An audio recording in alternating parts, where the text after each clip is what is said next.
Municipal schools ఉన్నాయి, వీళ్ళందరికీ multiple acts guide lines వాళ్ళకున్న రూల్స్ ప్రకారం నడుస్తాయి అధ్యక్ష.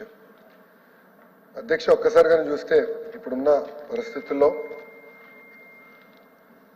గత 5 సంవత్సరాల్లో డిస్క్రిషనరీ పవర్ పెద్ద ఎత్తున ఉపయోగించి ఏకంగా ఆనాటి మంత్రులు కానివ్వండి, ఆనాటి ముఖ్యమంత్రి గారు కానివ్వండి, ప్రిఫరెన్షియల్ పోస్టింగ్స్ ఇచ్చి పెద్ద ఎత్తున బయట నుంచి రికమెండేషన్ కూడా తీసుకుంటాం జరిగింది.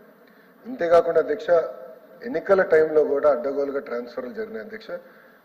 మాజీ మంత్రి వర్యులు ఉంటే ఈ ప్రశ్నకు సమాధానం చెప్పుండాల్సిన అధ్యక్ష.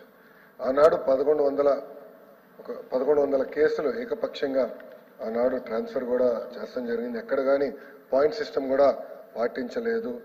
ఇంకా డిజైరబుల్ వేకెన్సీస్ ఏకంగా ఆన్లైన్లో కూడా బ్లాకింగ్ చేసే చరిత్ర మనందరం చూసాం అధ్యక్ష. అంతేకాకుండా అధ్యక్ష లీగల్ కాంప్లికేషన్స్ కూడా పెద్ద ఎత్తున వచ్చినాయి. ఎప్పుడైనా ట్రాన్స్ఫర్ చేస్తే లిటిగేషన్ వచ్చేది, కోర్టు రూలింగ్స్ వచ్చేది, ఏకంగా కంటెంప్ట్ ఆఫ్ కోర్టు కూడా వచ్చిన పరిస్థితులు ప్రజలందరూ చూశారు అధ్యక్ష.